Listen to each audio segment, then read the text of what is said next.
tudo bem? Estamos de volta aqui, mais uma aula para vocês, beleza? Olha só, gente, na aula de hoje eu vou falar sobre erosão.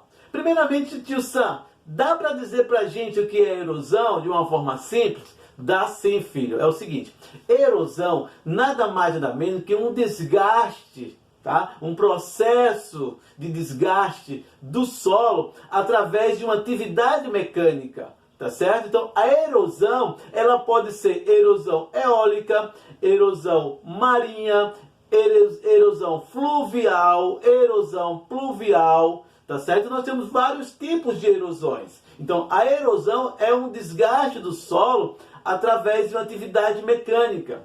Nesse caso aqui, nós vamos mostrar para vocês como combater a erosão do solo. Como combater este desgaste, beleza? Então acompanhe o tio Sam nesta aula de hoje. Pois bem, nós temos 4 tipos de erosão, tá? Curva de nível é o como combater, tá? Como combater erosão no modelo curva de nível. Temos também os terraços ou terraceamento ou formato de degraus, tá? Temos a faixa de retenção, ok? Que você vai manter um consórcio de culturas. Tá certo? Podendo ter no mesmo plantio uma ou mais culturas, tá? De características um pouco diferentes, ok? E a questão do reflorestamento. Esse reflorestamento, ele vai acontecer por conta de quem? Da ação antrópica, da ação do homem na natureza, que é as queimadas, os desmatamentos e a mineração. Beleza? Então acompanha o tio Sam. Relembrando, erosão é o desgaste do solo através de uma atividade mecânica, tá certo? Uma delas vai ser sobre a água, beleza? Segue o tio Sam. Pois bem, no formato de curva de nível, é quando o relevo ele apresenta um pouco mais ondulado, não é? Nós podemos classificar esse relevo como mares de morros, por exemplo. Né? No estado de Alagoas, você pode observar bem, né, na zona da mata, que é essa região mais próxima do litoral, você vai observar a formação de relevo, que é os mares de morros. Então, esses mares de morros da zona da mata nordestina, podemos levar ele em consideração, né? No Nordeste como um todo, você vai ter a plantação de cana-de-açúcar. Até porque o clima é favorável, que é um clima tropical, a temperaturas adequada, e também a questão do solo, né? O solo de Massapê, que é um solo, podemos dizer assim, com boa fertilidade, para o plantio da cana-de-açúcar. Pois bem, no formato de curva de nível, você vai observar que os terrenos eles não são tão acidentados, tá? A declividade deles não é tão grande assim. E aí dá pra gente usar uma técnica aqui, né? Então, pois bem, a plantação de curva de nível é essa daqui, ó. Você vai construir os sulcos, certo? Geralmente esses sulcos, eles devem obedecer um espaçamento de uma planta a outra, certo? Tecnicamente falando, a plantação de curva de nível, devemos considerar um espaçamento, em média, de 3 a 4 metros, filho, tá? Então você vai ter um sulco, 3 metros, outro sulco, 3 metros, e assim sucessivamente. Sempre em curva, tá? Sempre em formato de curva, e aí você tem a combate à erosão no formato em curva de nível, beleza? Observe que a declividade na relação de curva de nível, não é? Ela é menor em relação a outros formatos de relevo, que os terrenos é mais acidentado, e aí nós vamos aplicar outra técnica.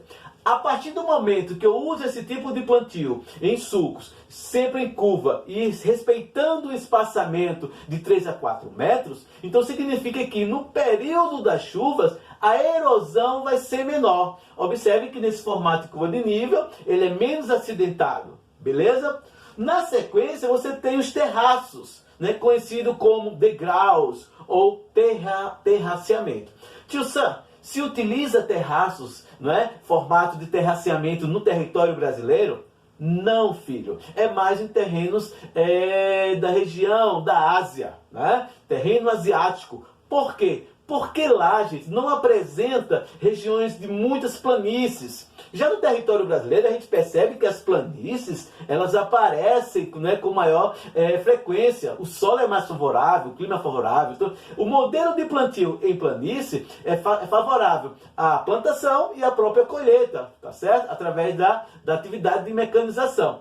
Nos terraços, aí vamos usar outra técnica, né? Nós vamos cortar os degraus, tá certo? Observe que em terraços, o terreno ele é mais íngreme, tá? Ele é mais, digamos assim, ele é mais inclinado, enquanto do curva de nível ele é menos inclinado. Já nos terraços nós podemos ter uma inclinação maior. E aí você forma os degraus e a partir daí você vai usar a plantação. No caso da Ásia, né, do continente asiático, na China, no Japão, por exemplo, como tem poucas planícies, obviamente eles vão utilizar o formato de terraceamento.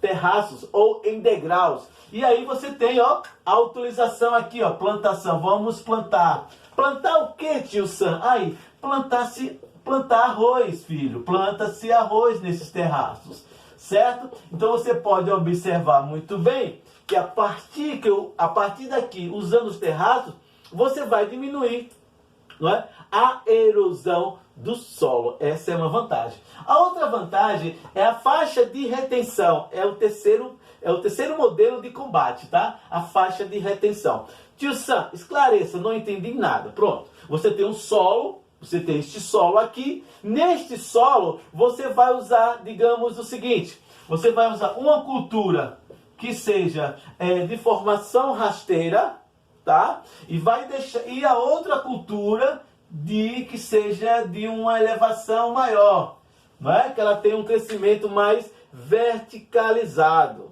Uma cultura, ela vai ter uma expansão, que seria como exemplo o feijão, a soja, tá? O algodão, você pode utilizar. E aí no meio, tá? No meio você planta outra, tá? Que poderia ser a cana de açúcar ou o milho, por exemplo. E aí você planta outra novamente, filho. Então, é nesse sentido que eu estou falando, né? Então, faixa de retenção.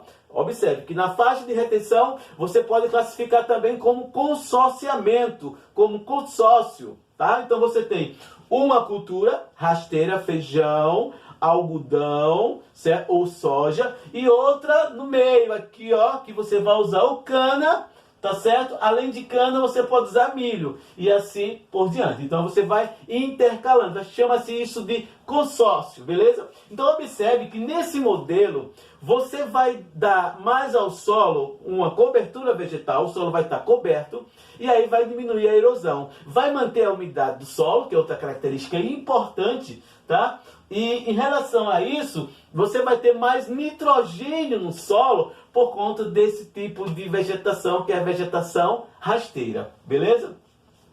Com relação ao reflorestamento, ele é baseado em quê, filho? Ele é baseado em 3 coisas: em desmatamento, queimadas, tá certo? E a mineração. E aí a gente tem uma região que está praticamente desmatada, certo? E outra região que você vai reflorestar. Então, reflorestamento, né, significa a gente colocar, né, um conjunto, né, um sistema de árvores, né, replantio, tá certo? Então, o reflorestamento, ele é mais causado, né, nós devemos praticar o reflorestamento, porque ele vai permitir que o solo esteja coberto, certo? Sempre coberto com a vegetação, e a erosão, ela vai deixar de existir, vai extinguir ou vai diminuir os impactos erosivos. Certo, gente? É basicamente isso. Então, essa questão do reflorestamento, ele é apresentado por conta da atividade humana, queimada, desmatamento e mineração. Ok? Então, o reflorestamento é importante por conta da ação antrópica. Anote bem essa palavrinha mágica, ação antrópica. O que é ação antrópica, tio Sam? É a ação do homem na natureza, modificando e alterando esse espaço geográfico. Então é isso. Chegamos no final. Tá? Mas antes, vamos relembrar. O que é erosão? É o desgaste do solo, é o desgaste mecânico do solo, através da água, neste caso aí. Aí você tem plantação em curva de nível, sempre respeitando os espaçamentos. A questão dos sulcos também no formato curva de nível. Os terraços, que seriam os terraceamento, ou formatos de degraus, onde é praticado mais na Ásia, que você utiliza a cultura do arroz. Não esqueçam. Faixa de retenção, que seria uma plantação rasteira e uma plantação de crescimento verticalizado, beleza? E aí você tem soja, milho, soja, milho, soja. Ou pode ser outra, algodão, cana, algodão, cana, algodão, cana. E assim sucessivamente. Reflorestamento por conta de quem? Por conta de quem? Das queimadas, do desmatamento e do processo de mineração. Beleza, gente? Chegamos ao final aí de uma aula. Espero que vocês tenham gostado, tá certo? E na próxima aula a gente continua. Valeu?